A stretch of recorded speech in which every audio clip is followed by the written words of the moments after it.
Decir para desgracia, pero no, a lo mejor es desgracia, simplemente nada más informárselos.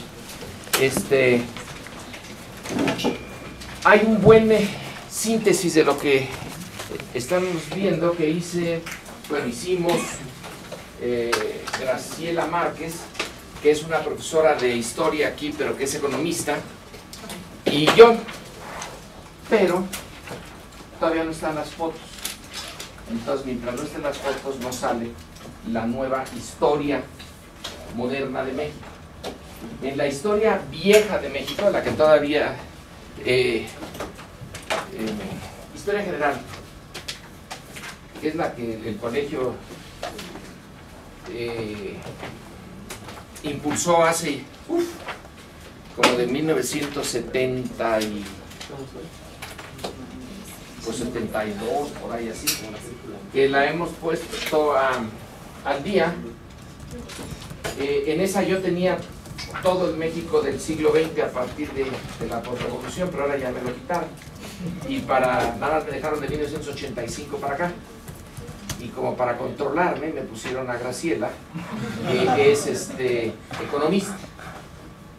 Yo sí no puedo decir que de economía sepa mucho, aunque saqué 9 en mi clase aquí. Saqué más en ese primer grupo con Urquidi, cuando era el profesor de economía, que era muy buen profesor. Era muy desagradable como jefe después, pero como profesor muy bueno. Pero sí, de economía no sé nada. Entonces en esta tiene mucho de economía, de 85 para acá. Y unas grafiquitas, y va a tener unos monitos muy bonitos que vamos a tener que ver en esta semana que viene. Un profesional va a venir a proponer cómo se ilustra, pero mientras tanto pues no se las puedo asignar. En cuanto salga este tema, lo que estamos viendo ahora está ahí. Es el México que va de 1985 al 2010. Bueno, más o menos lo que estamos haciendo aquí ahora. Antes de empezar yo a exponer, ¿hay algún punto que ustedes quieran tratar de lo visto hasta ahora? ¿Algo que les haya interesado? Bueno, aunque no les haya interesado, nada más por no dejar. ¿Tienen algo? Bueno, nada. Entonces estábamos en este proceso que lleva al gran cambio, al que se suponía gran cambio político del año 2000. Estábamos por ahí justo en una pregunta no pregunta, sino un tema que propusieron. ¿Quién lo propuso? Ya no me acuerdo. Lo del terremoto del 85. ¿Usted, verdad? Sí. Más o menos por esas andamos cuando hay un impulso para movilizar a la sociedad por sí misma. Entonces les decía yo que estas ideas de que la sociedad mexicana se pudiera organizar, proponerse metas, instrumentos para conseguir algo, no era lo lógico. Y no era lo lógico porque la naturaleza del sistema político que está en ese momento todavía vigente es una que un gran, a mi juicio, teórico político español con educación en Alemania y carrera en Estados Unidos, Juan Linz, es el que más vueltas le ha dado al concepto de sistema político autoritario. Entonces Linz, L-I-N-Z, todavía está vivo, pero ya está pobre, que se le iba a invitar aquí al 50 aniversario del centro, pero pues se desbarata si se sale de donde está el pobrecito. Así vamos a llegar bueno, algunos no llegarán, pero si llegan van a llegar como Linz.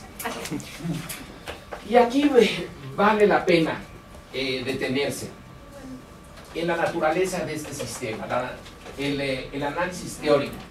Cuando Linz escribe su gran ensayo, ustedes nada más métanse a la biblioteca, a la computadora y busquen por Linz y encontrarán un montón de cosas. Pero el primero es de los 1960 y es parte de un libro que publica alguien que de plano no puedo pronunciar. Es como si fuera japonés, pero no es japonés. Es algo de la península escandinava. Pero da lo mismo, no se entiende. El título es algo de Cleavages, es lo único que me acuerdo. Political Parties and Something Else. ¿Quién sabe cómo se llama, señores? Pero es muy conocido. Si lo veo digo, este es. Linz era entonces joven y insatisfecho con la clasificación política que le había dado a los sistemas autoritarios la Guerra Fría. En los 1960, plena Guerra Fría, había en realidad dos grandes paradigmas: el de los estados no democráticos y bien asentados, con el ejemplo básico del soviético, entonces eran los sistemas totalitarios, con un ejemplo que acababa de desaparecer, pero estaba en la mente de todos, que era el nacionalsocialismo alemán, y en menor medida, en mucho menor medida, el fascismo de Mussolini. Pero también estaba ya el gobierno del Partido Comunista Chino y unas especies raras que estaban en la Europa Oriental, que no eran exactamente igual que los soviéticos, pero se asemejaban. Entonces el mundo estaba dividido en dos, por lo que políticamente se refiere. Por un lado, los sistemas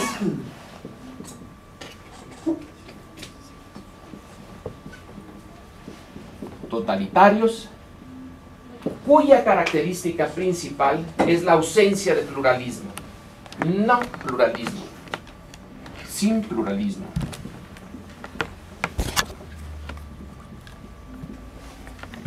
Es decir, aquí hay una élite política, un grupo político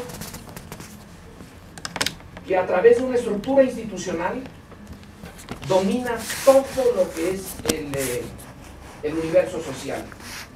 Desde el día en que se nace en un hospital del Seguro Social de ellos, se va uno a trabajar en alguna actividad dominada por ellos, en un coljoso, en una fábrica de algún sector económico que el Estado es el dueño.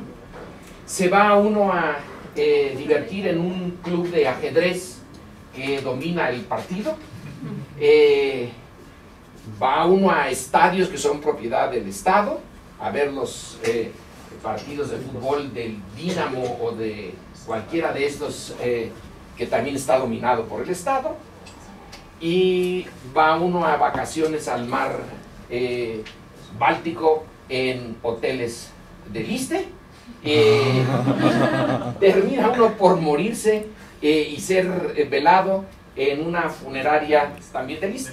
Entonces todo el ciclo vital individual o social se desarrolla en una estructura donde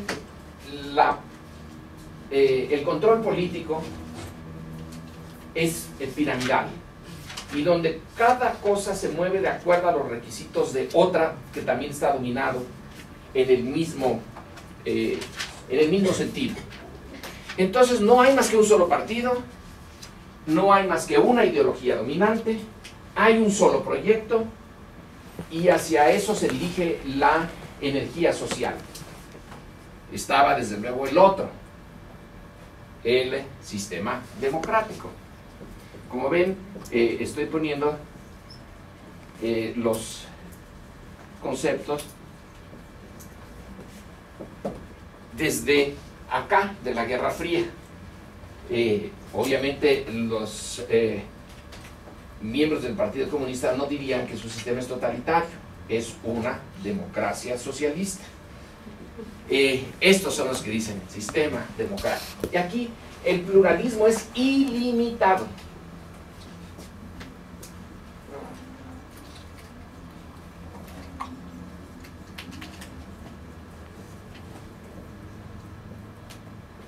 Son modelos ideales. Ya algún día les va a tocar clase con Gil Villegas, y como él no habla más que de Max Weber, ya verán de qué es el modelo ideal. Y podrá dar un semestre sobre modelos ideales. Estos son modelos ideales. En este se supone cualquiera puede hacer la actividad política que se le dé su regalada gana dentro de los límites legales. No se vale matar al otro, pero por lo demás, hagan lo que se les dé su gana. Propongan las metas más absurdas. Después de todo, cuando llegue el momento cumbre de decidir quién es el que ejerce el poder político, será por la vía democrática. Y las sociedades son más o menos conscientes y no van a darle el poder a unos lunáticos. Lo cual no es cierto, sí se los dan, pero en principio el mercado político, el mercado de las ideas es ilimitado y el mercado político es ilimitado. Cualquiera se puede meter a él, triunfan pocos, la mayoría fracasan, pero hay alternativas, siempre hay alternativas. En ese mercado de las ideas está también el mercado de las organizaciones, que se llega a su punto álgido por la vía de las elecciones. La información no está controlada, la información está disponible. Robert Dahl es el que a mí me parece muy buen teórico político norteamericano, y es el que tiene una de las definiciones más sucintas, más claritas de qué es un sistema democrático, en donde la pluralidad de medios de información es fundamental. El ciudadano se le supone informado. Por eso son modelos ideales, porque no existen en ninguna parte. No hay el Estado totalitario, nunca existió, ni el sistema democrático, tampoco, nunca ha existido. Pero se aproximan en la realidad mucho. Se aproximaba el soviético, se aproximaba muchísimo, y el chino de Mao Zedong, qué bárbaro, estaba, pero muy cercano. Y digamos que Inglaterra, Estados Unidos, la Europa occidental se aproximaba a este. Y Juan Linz dice, pero yo soy español y tengo a Franco. Franco cae en este sistema. Sus adversarios más duros dirían sí, el nacionalcatolicismo de los españoles, pero no, en realidad no es tanto. Incluso el fascismo de Mussolini tampoco es tanto, no domina todo, domina lo esencial. Pero desde luego nadie los va a confundir con este sistema. Entonces dice, esta dicotomía de la Guerra Fría, que se refleja en la teoría política dominante de Occidente, falla en relación a ciertos sistemas políticos que no son centrales en Occidente, pero que sí existen. Sí existe el sistema de Salazar en Portugal, sí existe el sistema de Franco en España, sí existe el Egipto de Nasser. ¿Dónde van esos? ¿Dónde están esos? Y ahora lo decimos, pues es una cosa de perogrullo, y sin embargo, ¿cómo cuesta apartarse de esquemas? A ustedes también les va a costar mucho apartarse de los esquemas que traen, aunque no se den cuenta, ahorita. Van a tener que cuestionarlos y van a tener que cambiar. Si no cambian, pues están perdidos. Pero entonces él pone el sistema autoritario, que es uno que comparte características de los dos, pero no es igual a ninguno de los dos. Y dice, sí es un sistema en su propio derecho, porque hay un control de calidad de los sistemas, que duren, que perduren. Entonces, este sistema autoritario, algunos han confundido, no lo toma, pero lo podría haber tomado si hubiera tenido tiempo y se hubiera acercado a los análisis de México. El libro de Robert Scott, por ejemplo, es uno de los que trabaja el sistema político mexicano, es un profesor de, creo que es de la Universidad de Illinois en Urbana, y era un personaje muy simpático, muy alegre, gordito, venía todo el tiempo a México, tenía la entrada libre al PRI, era muy amigo de los priistas, y entonces le puso a su libro y a su esquema que es el mexicano en un sistema en transición, in transition. Iba a venir acá, era inevitable, tenía todas las características de un sistema democrático, con algunas fallitas que, en fin, el tiempo las iba a ir curando, y era cosa de tiempo. Digo que Linz no conocía el libro de Scott, pero sí conocía a México. Y él pone a México aquí. Vaya que sí tenía razón, puesto que ese sistema es el que domina todo el siglo XX. Y en realidad es uno de los sistemas más longevos en ese siglo XX. Tiene derecho a tener su propio esquema que no se refleje en estos dos. ¿Sí? ¿Usted? Sí, o sea, nada más no me quedó claro. ¿Linz o Scott fueron el que clasificó a México como autoritario? No, estoy diciendo, Scott es un ejemplo, como Vincent Paget y otros, que escribieron en los años 60 y vieron a México pues casi como una democracia. Tampoco podían ser tan abiertamente falsificar la realidad al punto que dijeran, sí es una democracia. Pero la veían con, estamos en la Guerra Fría permea todo. Entonces ellos son parte de la Guerra Fría. Entonces, ¿cómo clasifican a México? Pues como democracia. Si México es aliado de Estados Unidos y Estados Unidos solamente apoya a las democracias porque los soviéticos amenazan a todos, pues tiene que ser democracia. Entonces, digo, si hubiera Linz leído esa, hubiera visto que tenía una explicación para México. México pertenecía a este sistema. Pero aunque no haya conocido ese libro, sí conocía México suficiente, y Scott y Linz dice, no es de ese sistema. Es un típico caso de sistema autoritario. Ahora, ¿cuál es la característica central de los sistemas autoritarios? Que la movilización desde abajo, esta que se produjo en 1985, por ejemplo, por el terremoto, es muy limitada, está estructuralmente limitada. No se puede aceptar en estos sistemas una movilización a voluntad de la sociedad. Sí hay pluralidad, sí hay, pero limitada. Sí están los empresarios por un lado, la iglesia por el otro, las clases medias por el otro, y hay hasta críticas en la prensa, pocas, en los libros que nadie lee, ahí sí hay mucha crítica al sistema. En las películas no la hay. En la televisión nada. Es Saludowski, que ustedes ya no conocieron el Saludowski de esa época. ¿Usted sí lo conoció? Pues me acuerdo de chiquito que llegaba a ver el 24. ¿O ya tiene usted una edad? No. Ya tiene usted 40 años. Sí, cuando se ponía sus Mi papá lo veía, estaba muy chiquito. Era el López Dóriga de hoy, pero sin alternativa. Entonces es el pluralismo limitado, esa es su característica central.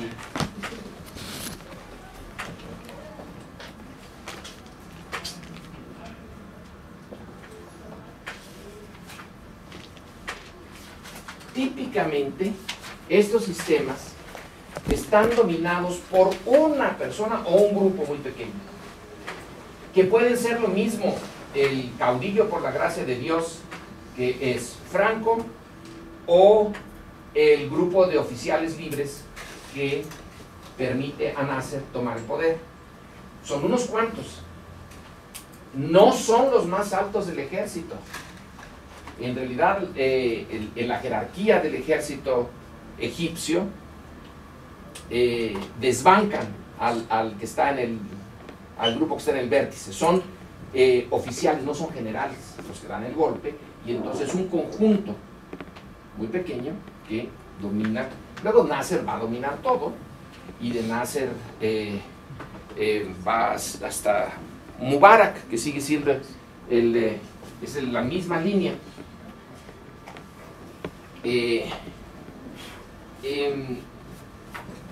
Este grupo es el que determina quién se puede organizar y quién no.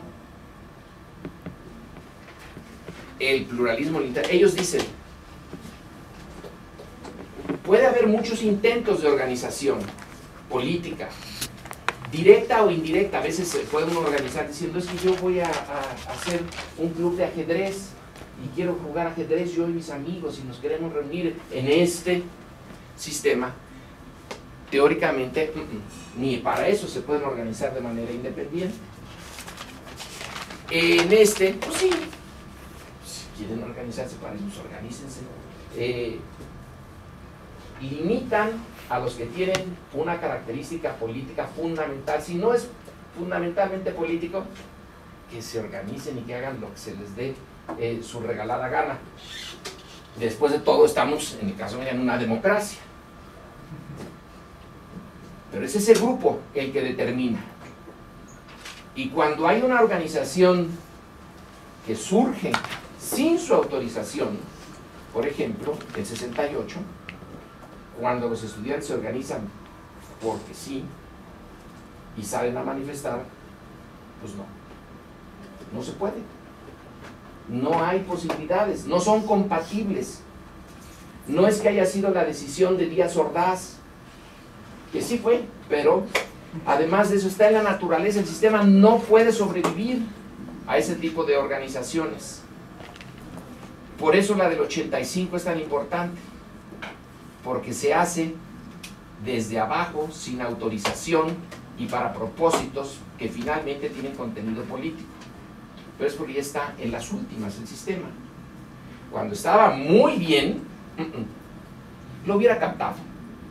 No es que lo hubiera destruido por la vía de la represión, lo hubiera cooptado, como se dice en la jerga política, que es captarlo, que es comprarlo, que es... Entonces, una dirección centralizada, que puede ser una persona o un grupo. Otra característica, no tiene ideología. En estos dos sí hay ideologías, y clarísimas. En principio es su razón de ser. Una ideología es una visión del hombre, de la sociedad, del mundo, del pasado, del presente, del futuro.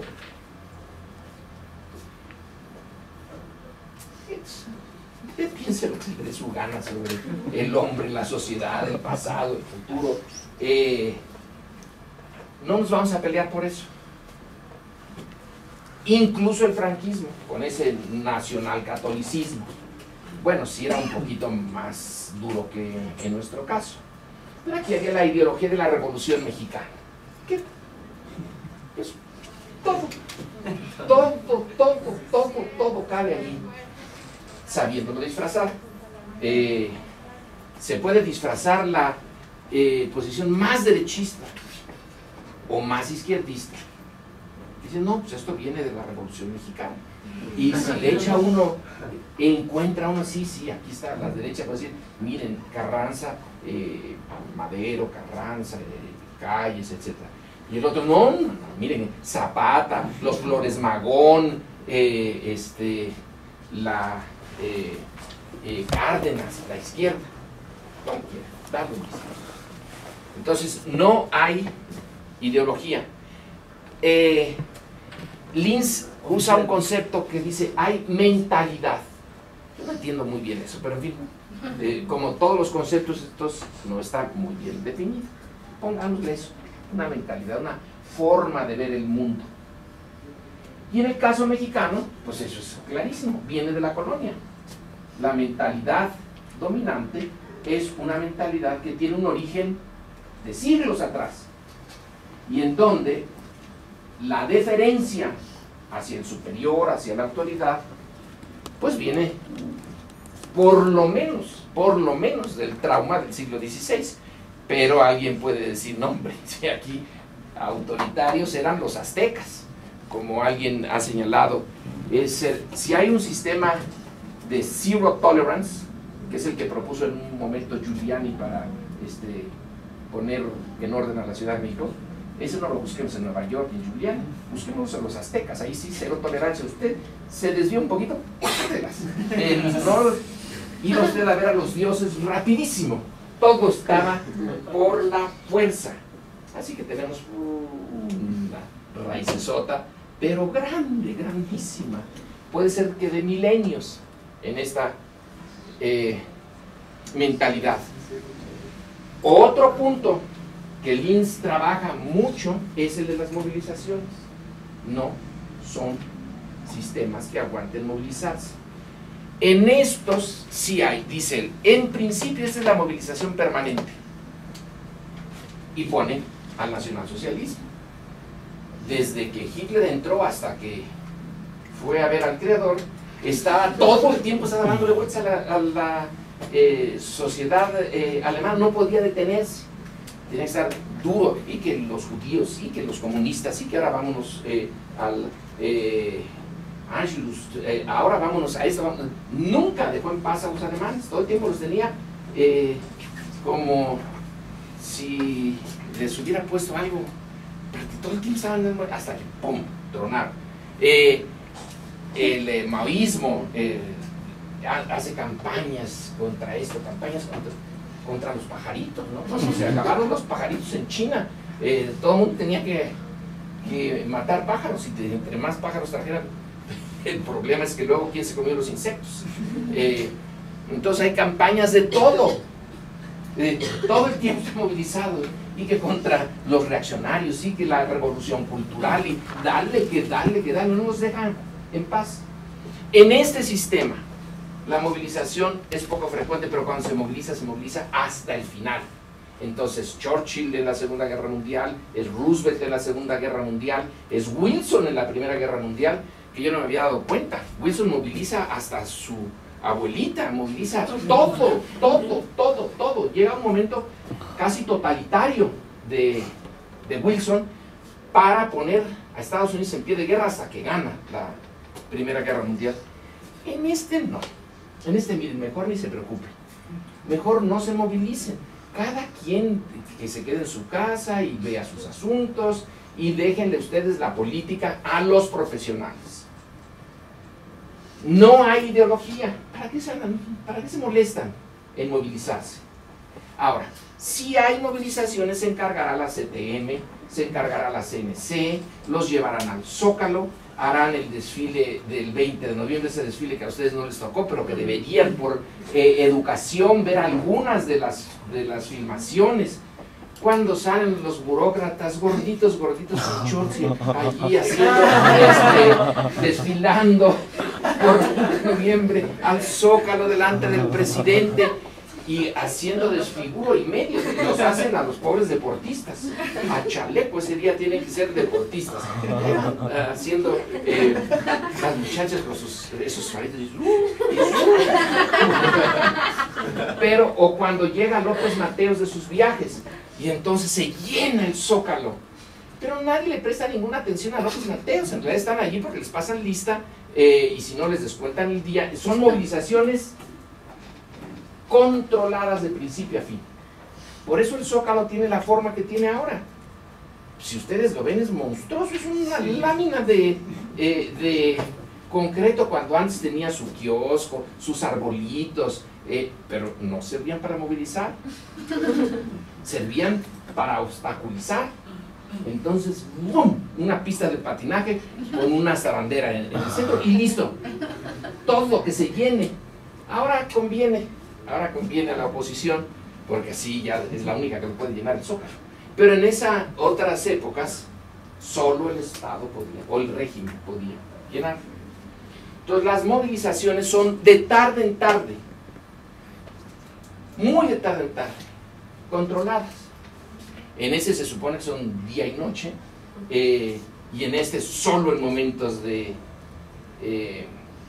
crisis, pero este se moviliza exactamente igual que este, tiene la capacidad de movilizar a todos. Pero entonces el autoritario es mucho más estable que los otros dos, porque los otros dos tienen que estar como en continuo esfuerzo. No, por eso, este solo en momentos de crisis. Este es el más estable. Bueno, ¿Y qué hace el autoritario en momentos de crisis? ¿quién sabe? Reprime. Lo que Dios le dé a entender. Porque no puede, es decir, la movilización es auténtica y no tiene los instrumentos que son especialistas. Estos tienen sus especialistas en movilización. Nada más en algunos momentos. Por ejemplo, cuando viene la expropiación petrolera y viene la demanda de que la población contribuya con dinero para pagar el petróleo, y que yo mismo en mis libros uso las fotos de la señora llevando sus anillos y su... Mentira, no llevaron... llevaron creo que 400,000 pesos y nadie supo qué pasó con ese dinero. No se movilizó nada en cuanto a pesos y centavos. Nunca se dijo cuánto, porque había sido tan poquito lo que se juntó, que hubiera sido una vergüenza. Se suponía que toda la sociedad se había movilizado en defensa del petróleo. No se movilizó toda, ni mucho, por mucho tiempo. Tiene problemas, pero su estabilidad viene por no movilizarse y por impedir las movilizaciones. Entonces estábamos en 1985. Es este sistema. Por eso es que Miguel de la Madrid, cuando se le critica en ese momento, dice, pero este señor, se está cayendo la ciudad. Y lo único que dice es cada quien se quede en su casa, no se muevan. Pero es que casi había leído el manual. En estos momentos, si yo les digo que se movilicen ellos por sí y ante sí, luego se me desbordan. Una pregunta, entonces, ¿cómo toma Linz cuando un régimen autoritario entra en guerra? Yo estoy pensando... Bueno, todos los sistemas entran en guerra, todos movilizan, pero movilizan también, aquí no hay otro, que es la dictadura. Porque estaba pensando en el régimen de Salazar, que tuvo una guerra durante 14 años, sí, una guerra colonial muy violenta. Y por eso se cayó. Sí, por eso se cayó, porque no pudo movilizar a la sociedad portuguesa para que estuviera defendiendo en Angola lo indefendible. Y ya el ejército portugués, que estaba formado por conscriptos, estaba hasta acá, de ir a Angola. Sí, por eso fue los propios generales que hicieron una revolución. En cambio hay que... ¿quién es el autor de este historiador inglés buenísimo de la caída? No, la caída de Berlín. Lo tengo aquí en mi escritorio, en mi buró. También es lo de Stalingrado. Bueno, como sea. ¿Cómo? No, él. Ese de la descripción que hace de la caída es hasta que literalmente los matan a todos, se dejan de...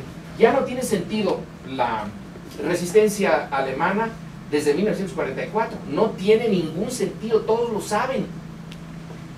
La movilización es sistemática y caen, y hasta que no queda nada. Ese es el ejemplo de movilización para la guerra que los portugueses inteligentemente, y los italianos. Los italianos también dijeron a tiempo, denme por muerto. Yo ya aquí, no sé,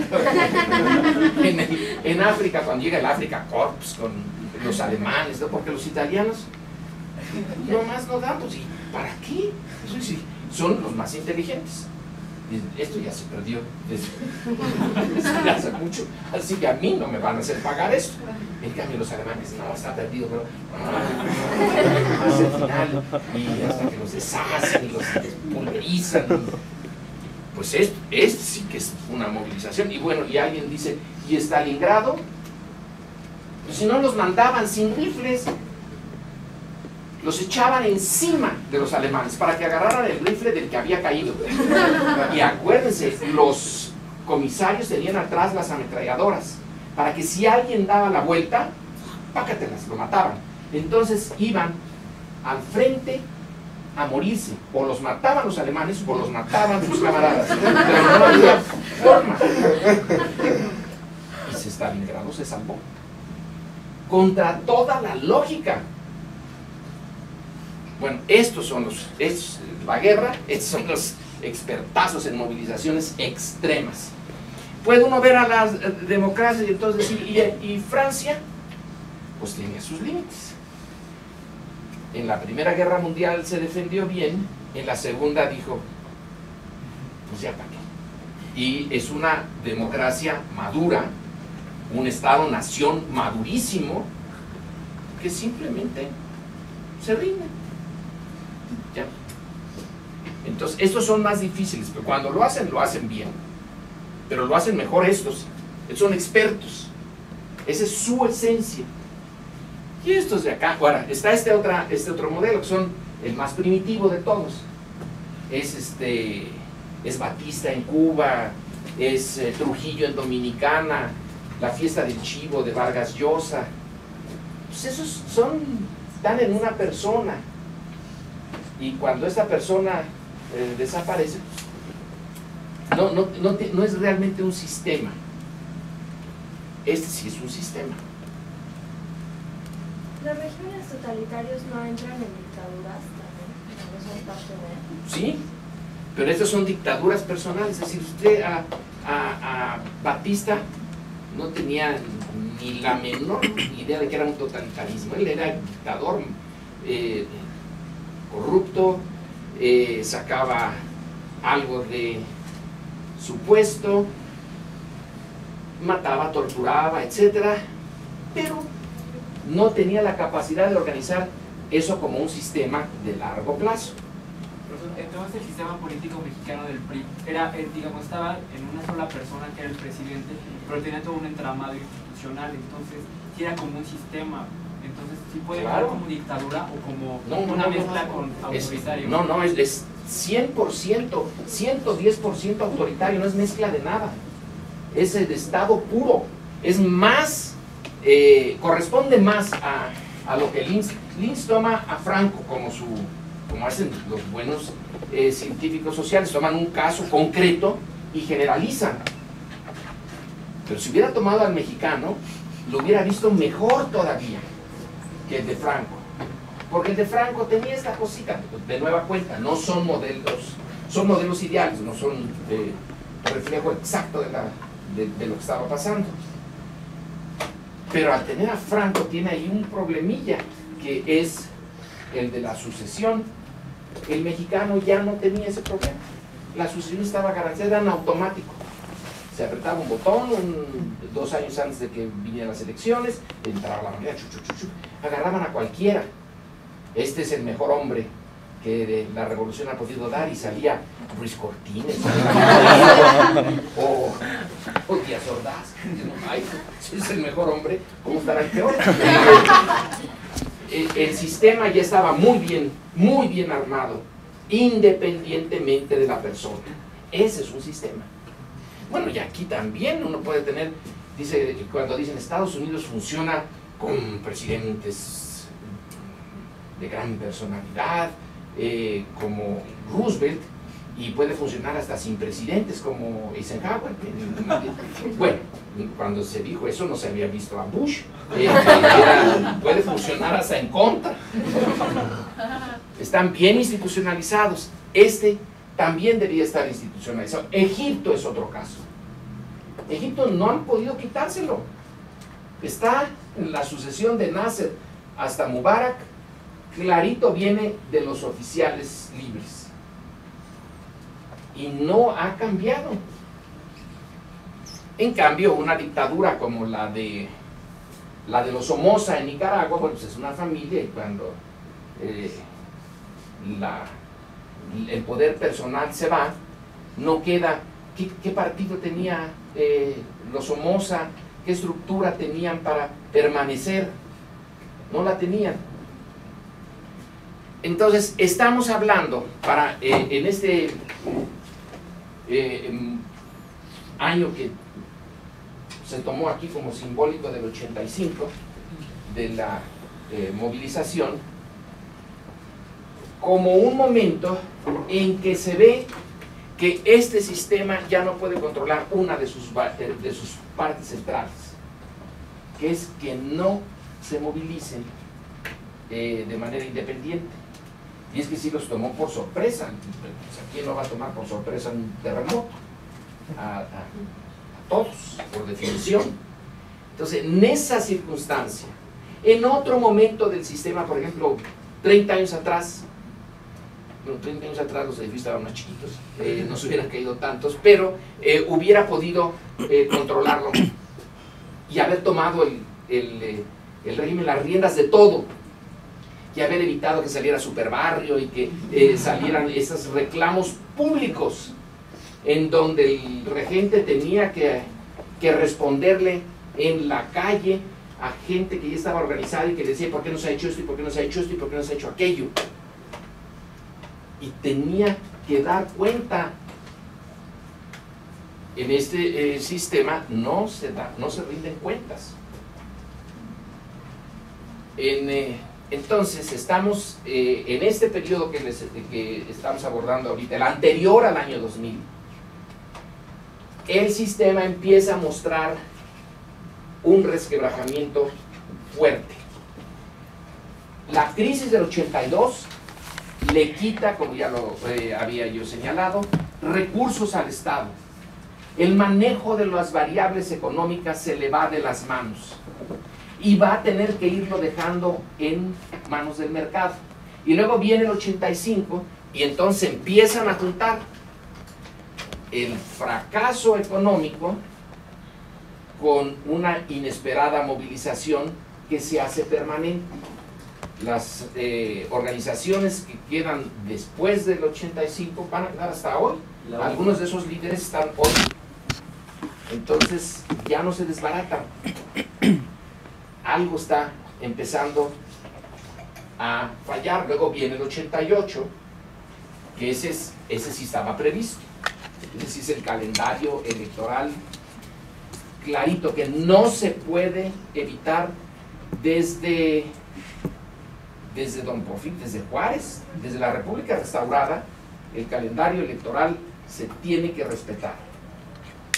No el contenido, pero sí las formas. Entonces el 88 empieza a converger una serie de acontecimientos internos y externos. Los externos, ya los mencioné, es el surgimiento del neoliberalismo. El neoliberalismo como una respuesta de los países centrales de Occidente a sus problemas del Estado benefactor. Ese Estado que se había echado encima muchas responsabilidades, sobre todo en Estados Unidos y luego en Europa después de la guerra. En Estados Unidos desde la Gran Depresión se les empezó a echar esas responsabilidades. En la Europa occidental, la guerra. La guerra les obligó a hacerse responsable del bienestar mínimo de obreros, de campesinos, de mantener el pleno empleo, de no dejar quebrar a las industrias aunque no fueran muy productivas, todo eso de la educación masiva, la educación de calidad, las universidades también públicas, mezcladitas con las privadas. Entonces todo este cúmulo de responsabilidades que el Estado neoliberal ahora dice, no, ya no las quiero yo, échenlas al mercado. Todo eso va convergiendo en 1982, 1985, 1988, y tenemos esa, digamos, crisis de legitimidad y de efectividad del sistema. que Carlos Salinas, en un esfuerzo, yo le reconozco una perversidad sin límites, pero una inteligencia que no han tenido los demás. Armó bien su respuesta y dijo, no, a mí no me va a pasar lo que Gorbachev, que por andar haciendo la apertura y que el cambio económico, págatelas, se lo llevó la historia, no solamente a él, a la URSS, se cayó. Es una gran potencia a la que nadie le hizo nada y ¡bum! Solito se vino abajo. Si uno lo piensa y le da vueltas, es algo impresionante lo que le pasó a los soviéticos. Nadie les hizo nada, solitos.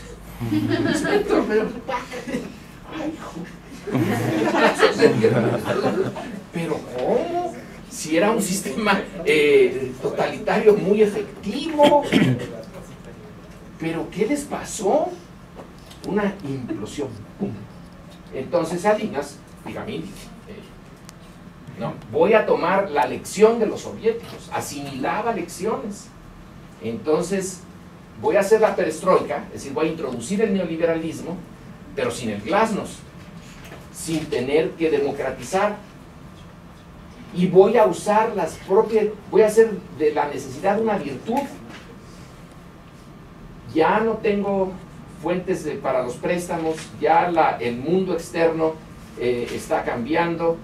En el 89 es cuando se cae el muro de Berlín, en el 91 se va a caer la Unión Soviética, y entonces yo voy a dirigir la privatización, voy a armar mi propio grupo de grandes empresarios, unos que son, algunos ni quien los conozca, son unos absolutos desconocidos, pero los voy a hacer. Entonces, a ver, ¿dónde está Roberto Hernández? Usted que tenía problemas con su tarjeta de crédito, va a salir con una cantidad de millones de pesos. Slim, otro, y Harpelú, otro, y a ustedes les voy a... ¿Por qué no les devolvió los bancos a los antiguos banqueros? Porque no eran de los suyos. Crea banqueros nuevecitos, que también por eso es que tronaron luego, en vez de Espinosa Iglesias, que ya tenía un colmillo retorcidísimo como banquero, a ese no le regresa nada de su banco. Y a los otros que no tenían idea de bancos, se los da. Entonces, usa la crisis para crear su propio grupo.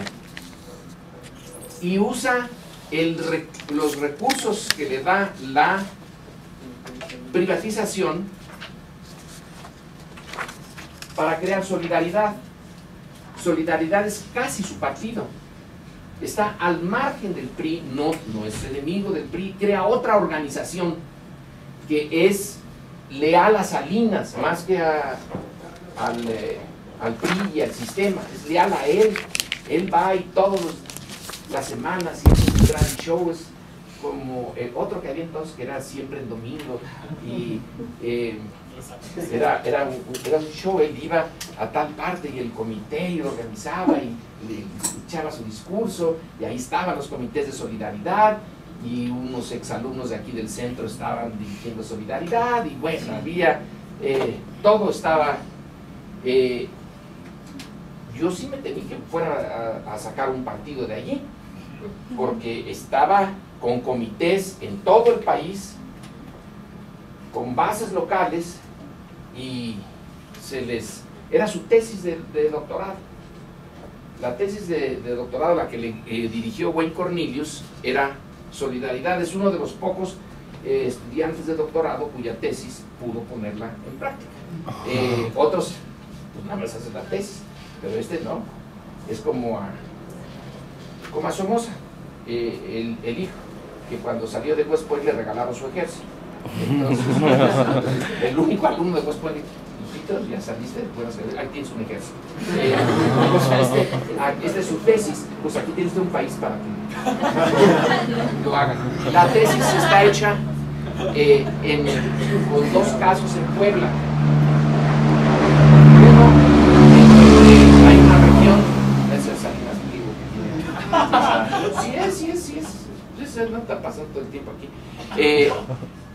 el caso de una región en donde el Estado les dice qué es lo que tienen que sembrar, les da los insumos, cómo hacerlo, etc. Y otro en el que nada más les da menos recursos y les dice, ay, hagan lo que ustedes quieran. Los tomó esos dos casos, los comparó, esa es su tesis. Entonces, ¿dónde fueron más eficaces los recursos? Donde se dejó que lo hicieran según sus propias decisiones. Entonces, eso es lo que hace con solidaridad. Ustedes díganme qué quieren. Ahora, tienes un precio, porque a veces se dice que quieren cosas que no van a ser productivas en el largo plazo, y solidaridad no tiene recursos más que temporales, porque una vez vendido Teléfonos de México, pues ni modo que vuelva ¿de dónde saca la siguiente remesa? Es one shot affair. Es algo que tiene que hacerse rápido y en un momento de unos cuantos años, y sí logra hacer algo que no está en las reglas de este sistema, pero sí está en las reglas de este. Él logra la legitimidad desde el sistema, es decir, no por las elecciones, porque ahí lo que logró fue una deslegitimidad enorme, pero una vez arriba hace los arreglos necesarios para ganar su legitimidad, y realmente es popular Salinas, y tiene una organización de miles y miles que están en solidaridad, y los dineros van a solidaridad y van en grandes cantidades. Lo que sucede es que ya no hay la fuente. Una vez usado, ya no hay para después. No es permanente, es estrictamente temporal.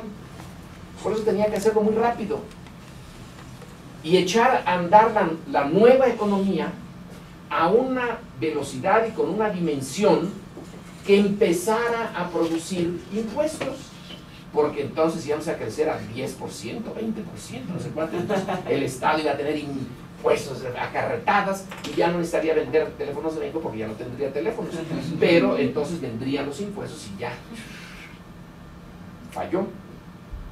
Pero la idea no era descabellada, estaba muy bien pensada. El punto fue el tiempo, el punto fue el que tiene un sexenio, y eso no lo pudo cambiar. Si hubiera dicho, no, 6 años, no, denme 12, hubiera sido distinto. Pero ese es el punto de este sistema autoritario mexicano, que fue uno de sus grandes logros, el límite sexenal. Eso que no tienen estos sistemas. Hitler era el Führer de por vida, y Stalin, pues hasta que la naturaleza o los médicos, la conspiración médica, lo mataron. En ese sistema, el Führer a los 6 años, pácatelas, se va y se renueva parcialmente todo, que es lo de Peter Smith, de su gran tesis y muy bien hecha en el libro de los laberintos del poder. Bueno, ahorita que estamos viendo que lo que le faltó a Salinas fue tiempo para realmente lograr como... Bueno, entre otras cosas. Claro, entre otras cosas. Sí, o sea, no me queda claro cómo, porque al final del sexenio de Salinas, antes de que entrara Zedillo, había muchas presiones devaluatorias en el peso, y que fue lo que hizo Zedillo en marzo, a ampliar la banda y ya que el valor del peso determinado por el mercado.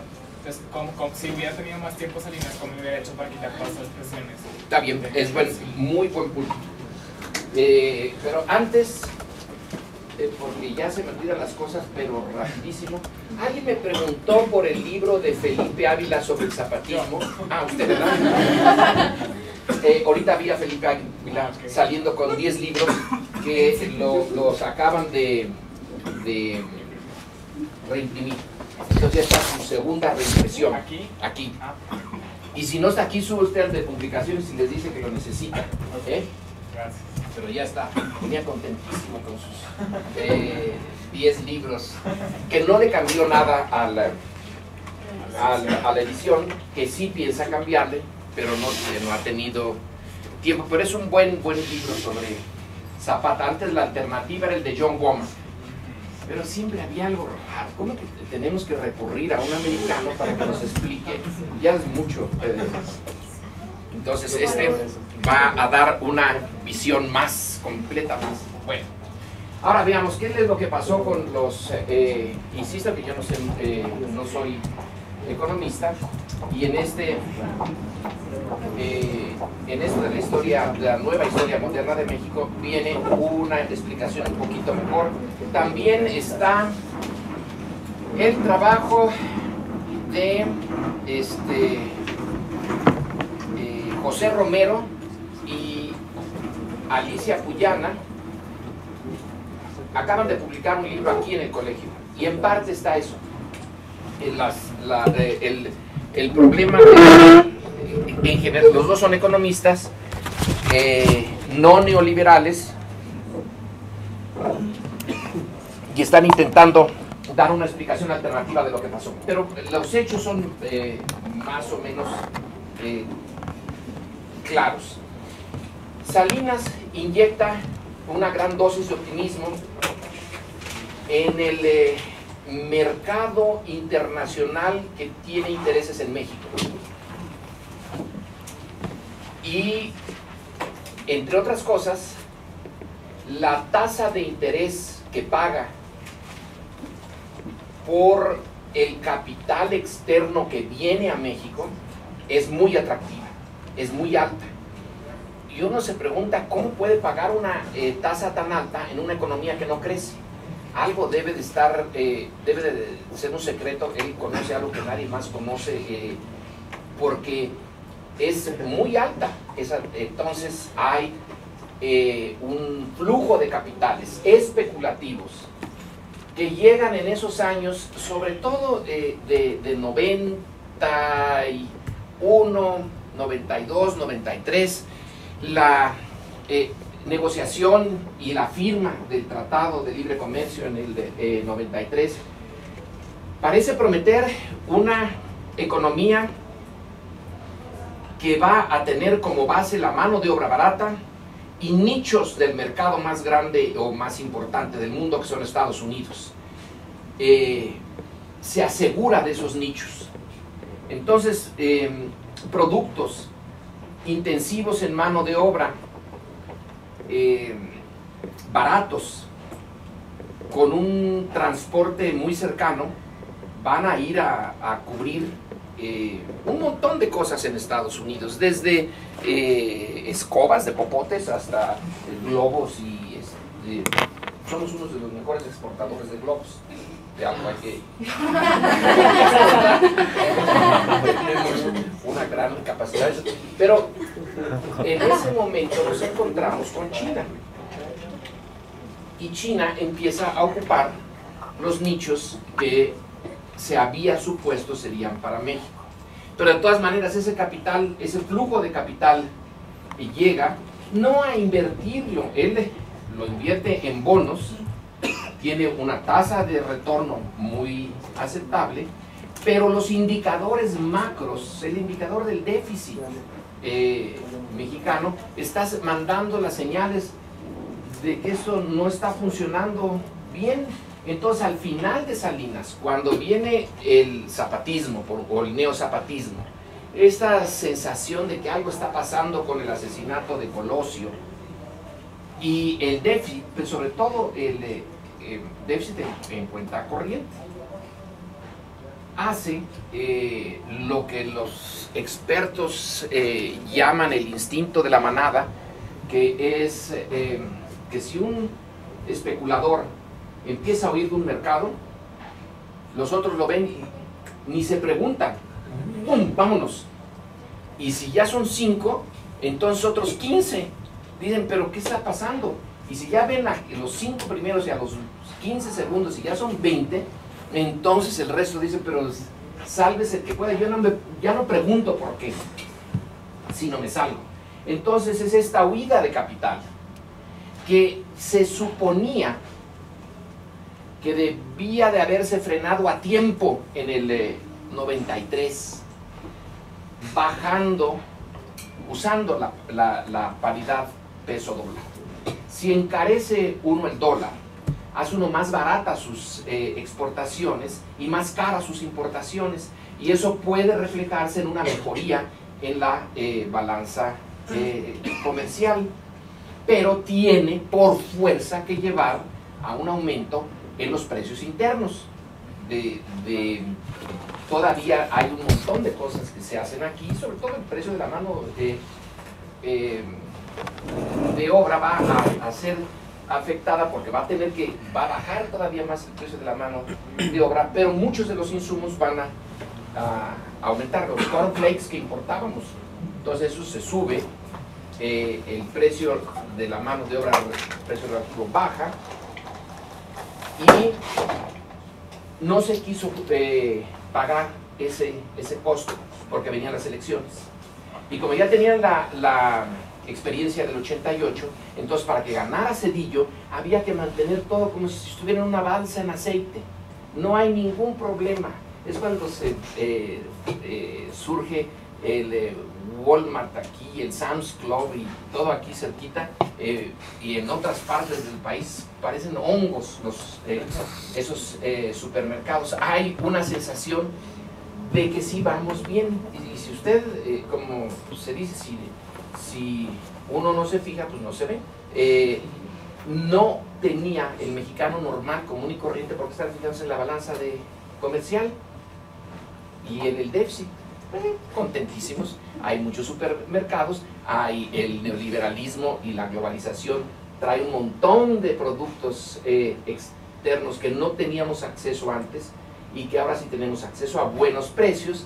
Nada más que el desbalance en las entradas y salidas de capital se está financiando con este flujo de capital especulativo, que en un momento dice, aquí el que se salga al final es el que pierde, y el que se salga primero gana, porque ya ganamos un montón con la tasa de interés que nos están pagando. Si nos salimos ahorita, lo ganado no nos lo quita, lo bailado nadie nos lo quita.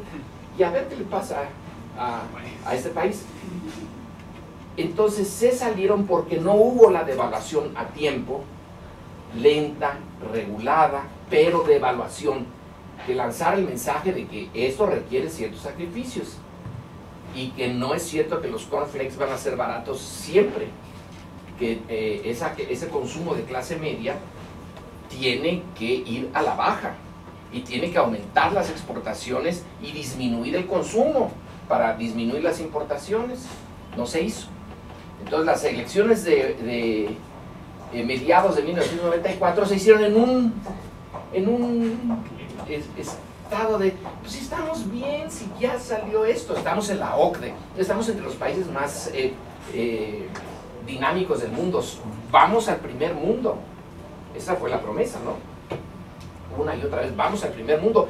Tan estamos ya camino al primer mundo, que el primer mundo nos abrió la puerta de su club. Ya nos dijo, pásenle, están ustedes entre nosotros.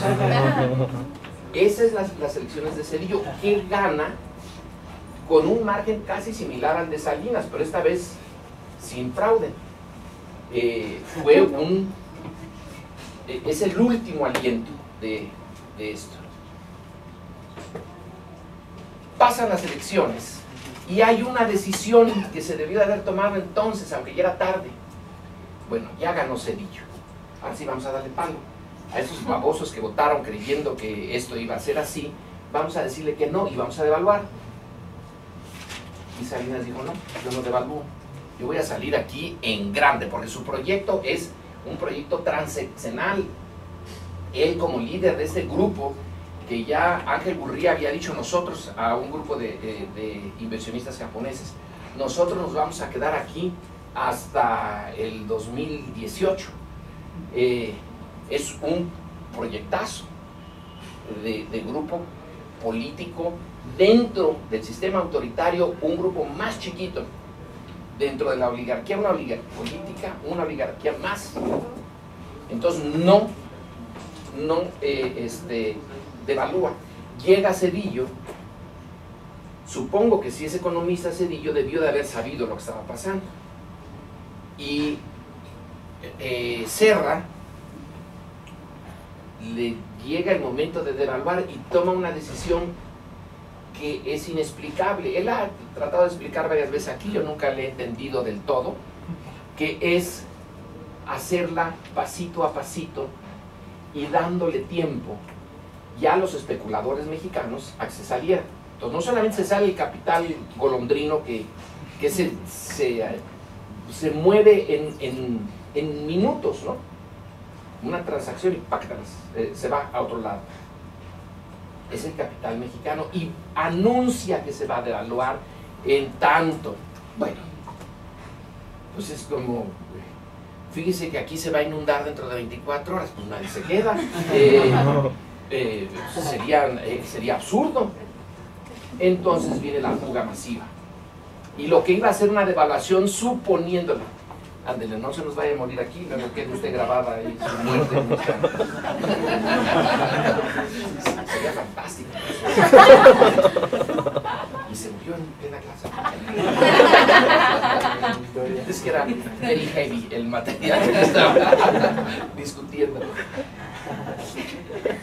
Se hace más aguda de lo que se necesitaba. Las dos cosas son por razones políticas. Por razones políticas entró el capital a unos costos muy altos para la sociedad mexicana, es la que tenía que estar pagando esos intereses. Es una decisión política, para mantener eso como que estaba muy próspero. Y luego la otra es una decisión política, no devaluar a tiempo. Y luego la manera de devaluar también es una decisión política. Vamos a devaluar y vamos a decirles, primero vamos a devaluar tanto y luego vamos a ver qué pasa. Pues los otros dijeron, yo no me quedo a ver qué pasa, mejor me voy. Y entonces se ahonda la fuga de capitales y la devaluación es más fuerte de lo que era necesario. Y entonces viene una caída del 7% en el Producto Interno Bruto. En vez de estar creciendo, bueno, al 3%, decaímos al 7%. Quiere decir que la pérdida es por lo menos del 10% del PIB de un solo golpe. Bueno, entonces el llamado error de diciembre, Salinas va a decir, el error es de ellos. Ellos devaluaron así, pero es el equipo de Salinas, porque ellos son los que están allí. Serra y Zedillo son los que se encargan de esto, y ellos eran parte del núcleo duro del grupo tecnócrata, junto con Aspe, junto con Ortiz, Gurría, ellos. Entonces, dentro de ese grupo se hacen bolas. Y alguien va a tener que pagar esto. Y de allí, en el transcurrir y muy poco del tiempo, viene la aprehensión de Raúl Salinas. Y de quién son esos 100 millones de dólares. 100 millones, ahora decimos, pues es nada. ¿De quién son esos 100 millones que aparecieron en el banco suizo a nombre de una persona que no existe, pero que es el pasaporte, es el retrato de Raúl Salinas con otro nombre? ¿Y por qué está con otro nombre?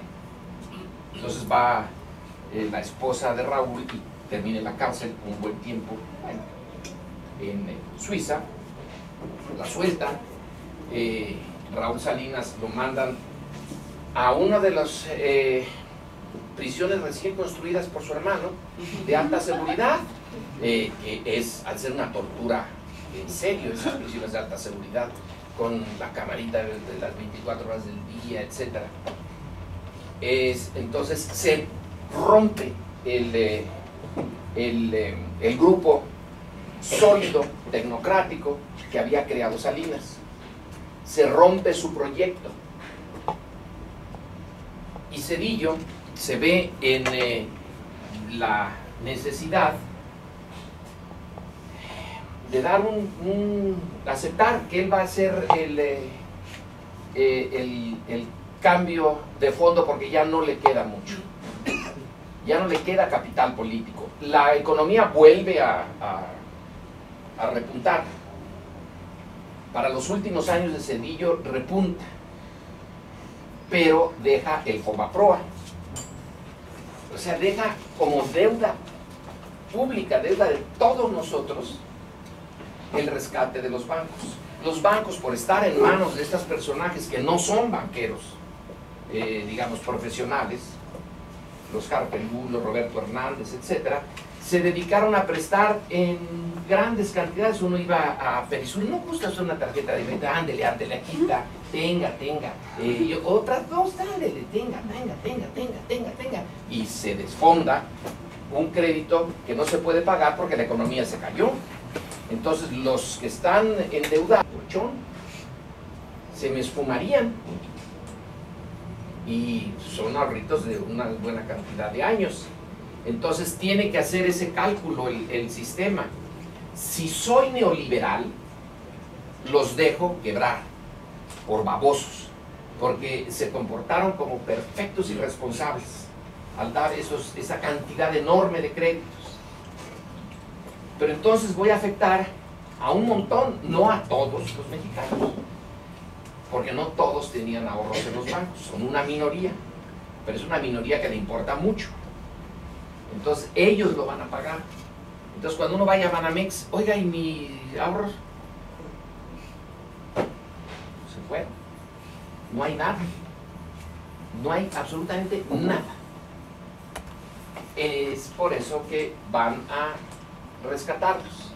El rescate lo hace toda la sociedad. Y dentro del rescate hay una buena cantidad, que no sabemos cuánto sea, de préstamos que nunca debieron de haberse hecho, internos entre ellos, entre los dueños de los bancos y las compañías que tenían fuera del sistema bancario, industrias, etcétera. Se dan créditos que son demasiado grandes, con pocas respaldo, y entonces esos créditos que no son claros también entran al FOBAPROA. También lo tenemos que pagar todos, y el FOBAPROA está ahorita estamos pagando. Y luego esos bancos se vuelven a poner en venta, y se ponen en venta ¿a quiénes? A los extranjeros. El sistema bancario había sido por la mala, pero había sido nacionalizado por Carranza, porque nos hizo quebrar a todos.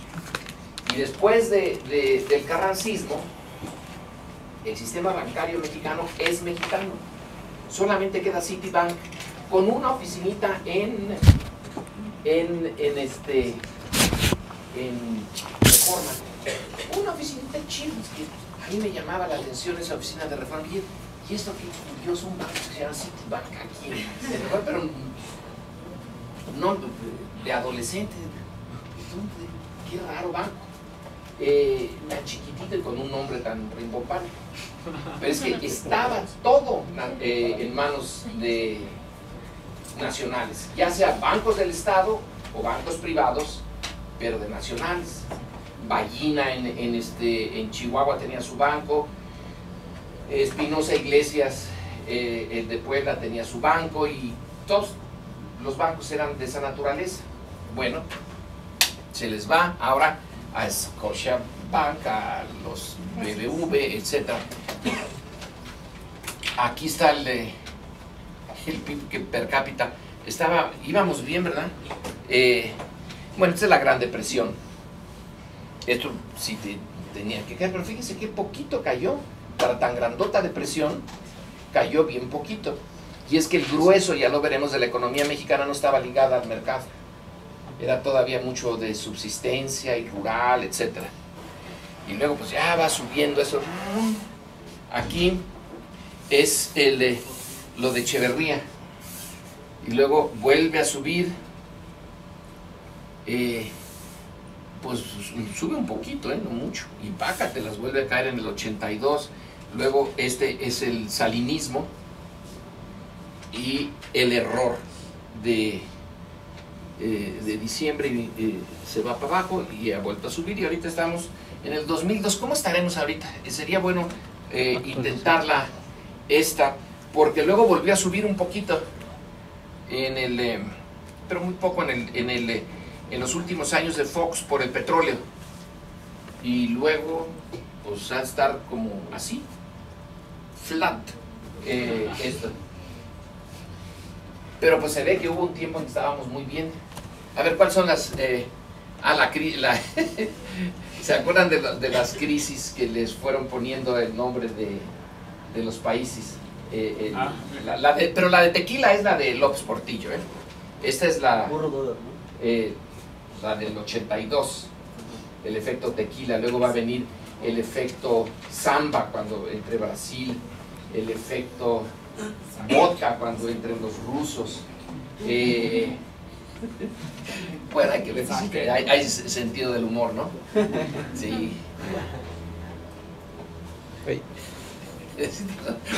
A ver, ponga esta de Ríos.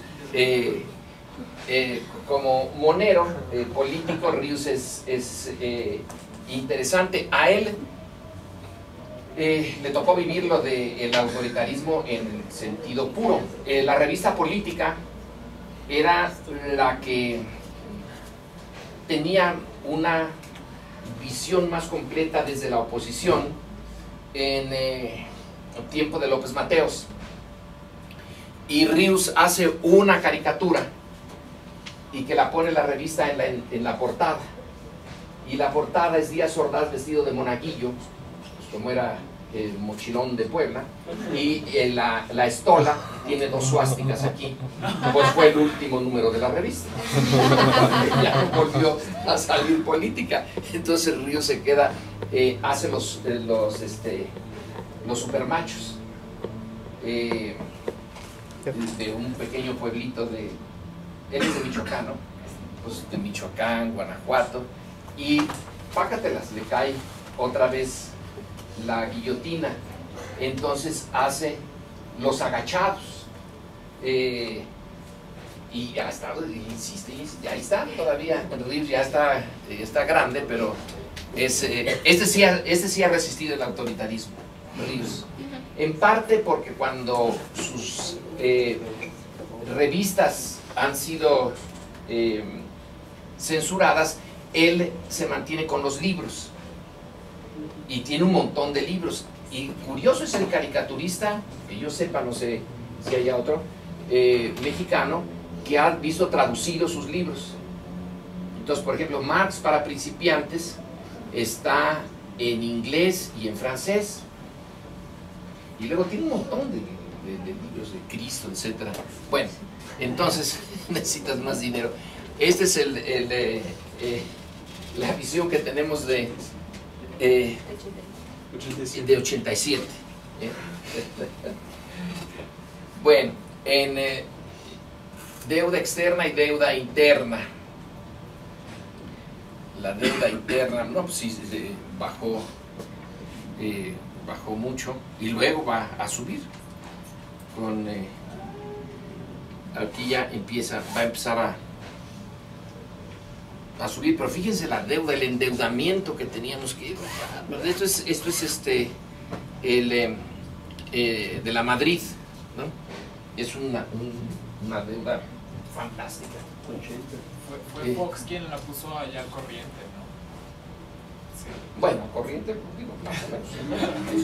El Fobaproa sí, así que, pero como porcentaje del PIB sí está, es extraordinaria. Llegamos a, qué bruto, no me he dado cuenta, qué fantástico, casi se nos va el país ahí, en esto, mira más esto, wow, 80%.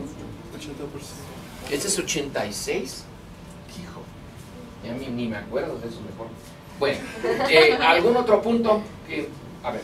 Profesor, cuando mencionaba lo de las movilizaciones que hubo durante el régimen priista, hubo, bueno, las que fueron en los años 60, las de los grupos de clase media como los médicos, los ferrocarrileros y todas esas movilizaciones que hubo, bueno, fueron aplacadas, por así decirlo, pero durante ese periodo, desde el 60 hasta el 85, que fue la movilización de la sociedad civil con el terremoto, a la gente en general le bastó con el ejemplo que fue del 68 y lo de los 70 para ver así que, bueno, ya no me voy a movilizar, para ponerle un alto, o realmente el gobierno hizo algo para que la gente ya no estuviera movilizando. Las dos cosas, eso lo vamos a ver en el ciclo anterior, pero bueno, lo adelanto. Jesús Reyes Heroles, que es considerado como uno de los más interesantes ideólogos teóricos, historiadores del PRI, cuando tiene la posibilidad, pone en práctica lo que se puede resumir en una de sus famosísimas frases, de lo que resiste apoya, y es la reforma política. Es transformar muy poquito el sistema electoral para que tengan cabida en el Congreso los opositores.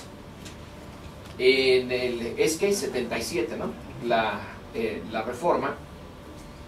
Y sí, hay unas voces disidentes mayores que no implican para nada, realmente para nada, compartir el poder, pero sí le dan una caja de resonancia a la oposición. Él pensó sobre todo en la izquierda, con darle la alternativa. En los 1970s está la guerrilla urbana y la guerrilla rural, las dos. Y está lo mismo en el Distrito Federal que en Monterrey, que en Guadalajara, que en Guerrero. ¿Cómo hacerle para que la mecha se apague o casi se apague? Bueno, entonces a la parte organizada de la izquierda se le dice: tienen ustedes acceso al Congreso.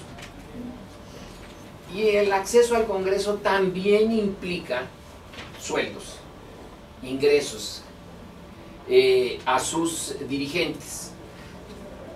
Y los dirigentes pues, son los más movidos,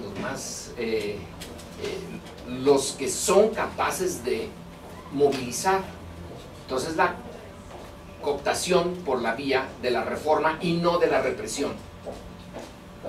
Así que los 80 ven ya a unas cámaras en donde hay disidencia.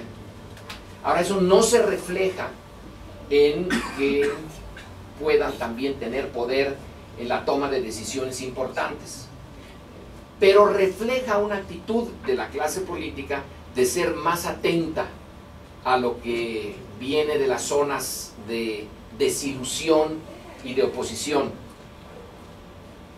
Se da más recursos a las universidades, por ejemplo.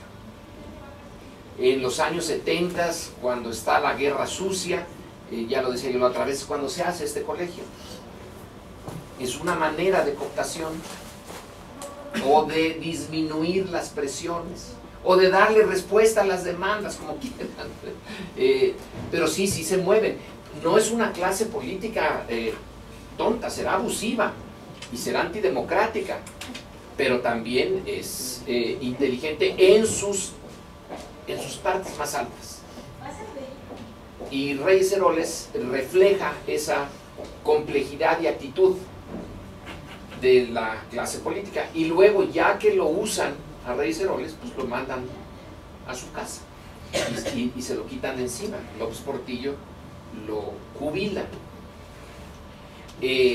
López Portillo se deshace de Echeverría y lo manda de embajador a Australia, y eso no deja de tener su gracia. Y luego lo hace en conjunto con las Islas Fiji, que eso es todavía más interesante, y le va a quitar el Centro de Estudios del Tercer Mundo, que estaba aquí a la vuelta, por San Jerónimo. Tenía un edificio muy bonito, en donde una vez que él deja de ser presidente, sigue teniendo presencia política, como Fox ahora, con su rancho ahí en San Cristóbal, y que tiene su Centro de Estudios para la Democracia, algo por el estilo. Echeverría puso el Centro de Estudios del Tercer Mundo y trajo una buena cantidad de académicos de todas partes y estudiantes y de diferentes continentes, etcétera, y tenía un pequeño mundo muy movido de ideas, hasta que se lo cierran y lo desactivan. Entonces, a la parte más represiva del sistema, Díaz Ordaz se muere, ¿no? Echeverría todavía no. Entonces lo van marginando. y va poniéndose cada vez más importante esta idea de negociar con la oposición y de darle ciertos espacios, pero no al punto de desmantelar el sistema. Es la renovación dentro del propio sistema, hacer que su cara más amable surja en los 70s y en los 80s. Y con el petróleo, con la promesa del petróleo, fines de los 70s, principios de los 80s, viene un momento en que el optimismo regresa y hay empleo para todos y para todo, y es el momento de la autosuficiencia alimentaria, por ejemplo. No es muy costeable, pero se va a poner todo, se va a producir aquí, un poquito más caro que fuera, pero no importa, vamos a ser autosuficientes porque es parte de la seguridad nacional, es parte del proyecto nacional y hay recursos. Se va a sembrar el petróleo y se va a acelerar la industrialización, se van a hacer las compras de empresas llave en mano. Ese era el proyecto. Puede ser que nosotros no podamos hacer una fábrica de una cosa tan sofisticada porque la entendemos, pero la compramos al Japón, ellos sí la entienden, y nos la dan con la llave en la mano. Entonces nosotros nada más le abrimos la puerta, está la fábrica, ¡pum!, apachurramos esto y empiezan a producirse las cosas, ¿no? El petróleo va a dar esa nueva posibilidad, pero duró un suspiro y viene entonces esto.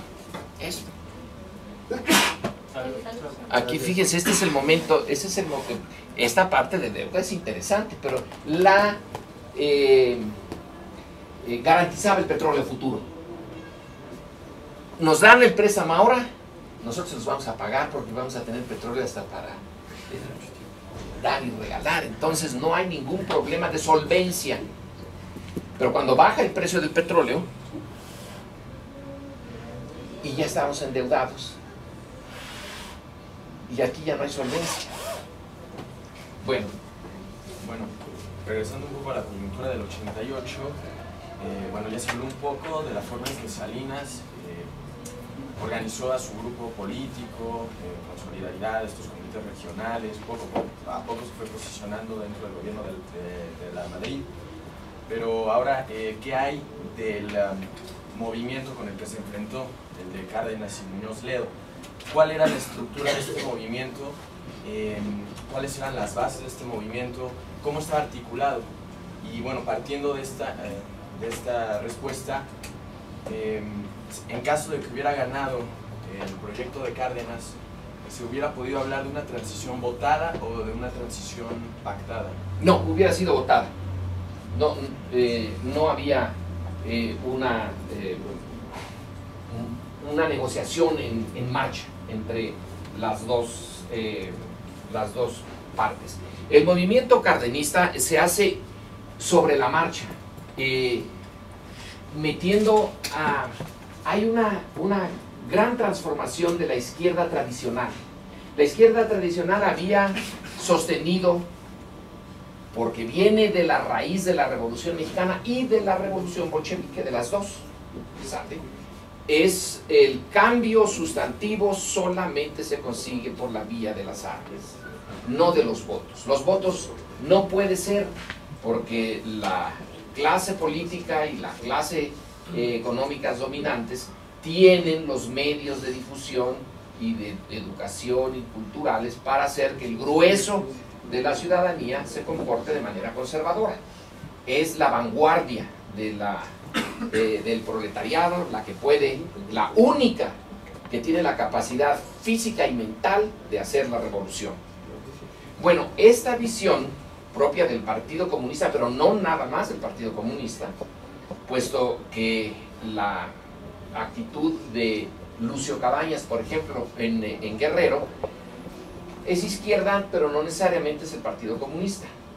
Del Gamis en Chihuahua, que van a hacer el ataque al cuartel de Ciudad Madera, va por el mismo camino sin ser del Partido Comunista. Pero esa izquierda, con Cárdenas, da el viraje y entonces decide que enseñanza de la historia contemporánea es que por la vía de las armas ya no se puede, pero que por la vía de los votos sí se puede. Entonces da un gran viraje a la izquierda. Ahora se va a comprometer con la vía burguesa del cambio por los votos. Va a ser un largo camino, va a ser muchísimo más largo que el otro. Con la revolución se pueden imponer las reformas muy rápido, con el otro se van a tener que negociar, pero una vez que lleguen al poder. La negociación sería ya desde el poder. Eso es en cierto sentido lo mismo que pensó Andrés Manuel en el 2006. Él va a negociar, pero ya que esté en el poder. Antes, no. Es una visión de la política, es una decisión suya que en cierto sentido está no de manera tan cuajada, tan clara en el 88. El cardenismo es el neocardenismo, por ahora tenemos que hablar de puros neozapatismo, neocardenismo, es la parte de izquierda del PRI que siempre existió, una izquierda, no es la del Partido Comunista, es una izquierda nacionalista basada en los mitos y realidades de la Revolución Mexicana mezclados, pero son fuertes. Y el antiguo Partido Comunista, los socialistas que estaban fuera, que no eran comunistas, pero tampoco estaban en el PRI, al estilo de Berto Castillo, por ejemplo. Entonces, esto se va a amalgamar con muchas dificultades, pero sobre la marcha, sobre todo cuando se huele que sí puede haber el triunfo. En los últimos meses anteriores a la elección, hay una dinámica que una autoalimentación, se siente que ya está cerca la posibilidad del cambio, entonces más gente se anima, se une al proceso, pero no hay un plan, un proyecto, como si lo habría si hubiera sido la antigua izquierda. El Partido Comunista es puro proyecto. Lo que está pensando es siempre en los proyectos de largo plazo, aunque en el presente le den hasta todo, pero en el largo plazo, el proletariado, la historia, todos tenemos que, vamos para allá y triunfaremos. Aquí no, aquí era el de ahorita, y entonces pues están un montón de antiguos cuadros del PRI que sienten que se les está yendo, que el barco se está hundiendo. Entonces, como no tienen ideología, más que así se sienten más o menos de la izquierda, pero nacionalista, etcétera, dan el salto. Y esa amalgama es el Frente Democrático Nacional, pero no tiene la capacidad de defender frente al aparato que sí existe, que está el ejército. Y Salinas, recién toma el poder, hace un desfile militar, que fue la señal. Aquí, a querer que no, yo estoy, porque está aquí el señor secretario general de la Defensa. Y Cuauhtémoc, que ahí es uno de los momentos cumbres en donde sí tiene que tomar una decisión, decide no irse por la vía violenta. No tenía organización para la violencia. Lo único que podía haber hecho es un motín, que también están en la historia de México, ya los veremos. Hay motines, de repente eso sale y no entienden ni qué pasa, y queman el centro de México, que es el siglo XIX. El gran motín es los 1920 o 1930, y es un saqueo ahí en el centro. Y salió de que los liberales, sobre todo Lorenzo de Zavala, pues asusan a la gente y pácatela. Eso se incendia, literalmente. Pero no se puede organizar. Entonces Cuauhtémoc va por ese camino. Va por el camino más lento de organizar, y es ahí donde tiene problemas. Porque el sistema es buenísimo, el sistema autoritario realmente son muy buenos. Una vez que se imponen, entonces cooptan. Y van cooptando, aparte de esa izquierda, la van desmovilizando Salinas usa un lenguaje a veces de izquierda. No le puso a su hijo Emiliano por Emiliano Zapata. Entonces, él es de izquierda. Pues vaya, faltaba más. Él es de raíz zapatista, etc. Esa capacidad de cooptar es muy buena y entonces manda solidaridad y desactiva a una buena parte del Frente Democrático, que luego se vuelve Partido de la Revolución Democrática, y que en las elecciones siguientes, en las de 1994, tiene el 16%. Sí le quitaron la mitad, por lo menos, si es que eran ciertas las cifras que se habían dado en el 88, que yo dudo que sean ciertas. Entonces le quitó una buena base. Supo cómo moverse desde arriba para desfondar hacia abajo. Pero la transición hubiera sido votada, no pactada. Aunque ahora sabemos que quién sabe qué haya habido de ese encuentro de Salinas y Cuauhtémoc. Que Cuauhtémoc nunca lo divulgó, y que años después ha empezado a salir que sí hubo el encuentro, pero no sabemos qué se discutió exactamente. ¿Se estaba empezando a pactar la transición por esa vía? Los españoles la pactaron por la vía abierta. Vamos a sentarnos aquí delante de las cámaras, delante de todos, y a discutir. No hubo nada de... Bueno, sí hubo algunas cosillas secretas. Suárez, para calmar a los militares y tener la seguridad de que iban a aceptar al Partido Comunista, tuvo muchas conversaciones que no reveló en ese momento, pero en general se hizo de manera básicamente abierta. Aquí se envolvió todo esto, y teniendo la gran experiencia de cooptación que tiene el sistema priista, pues la usó a fondo. Y yo supongo que desde su perspectiva tuvieron éxito, pero se les volvió a desfondar todo en el 94. Y con esa caída del PIB de una manera tan espectacular, aunque se volvió a subir, la recuperación de lo perdido, eso no se logró. Volvió a subir el PIB, pero estaba en un piso muy bajo. No se logró tan rápido, porque sí logra subir del 96, ¿no? El 96 ya está, ¿cómo es eso? El 96, ¿cómo anda la cosa en nuestras estadísticas? Pero la protesta contra el PAN pues hizo otra movilización. Entonces, bueno, aquí anda, ¿verdad? Entonces, estábamos en ¿qué? En el 94, la caída, y sí, se recupera. Pero ya no es tan automático, porque se recupera el PRI, se recupera el prestigio político y se recupera la legitimidad. En el 97, en realidad es el 97 donde todo se acaba. El 97 es perder la Ciudad de México, y allí sí se pierde el corazón mismo del sistema político y la mayoría de la Cámara de Diputados. Y un presidencialismo sin control del Congreso no funciona. Y ahí lo perdieron las dos cosas, el Congreso y la Ciudad de México. Bueno, pues entonces ya de ahí al 2000 era casi lo lógico.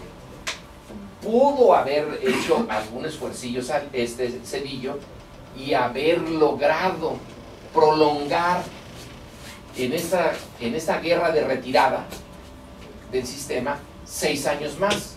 Y bueno, 6 añitos, como quiera que sea, son 6 añitos. Pero ya decidió que no. Esa es una decisión de Zedillo. Ya no vale la pena arriesgar la legitimidad recobrada y las expectativas que se han levantado en un mundo en donde, y este es otro punto que podremos ver la siguiente sesión, en un mundo en donde, sin los soviéticos, la democracia ha ganado todo el espacio político en América Latina, todo. Entonces, ¿cómo seguirle manteniendo cuando antes, en la Guerra Fría, el gobierno norteamericano le daba siempre el imprimatur de democracia a México, ¿no?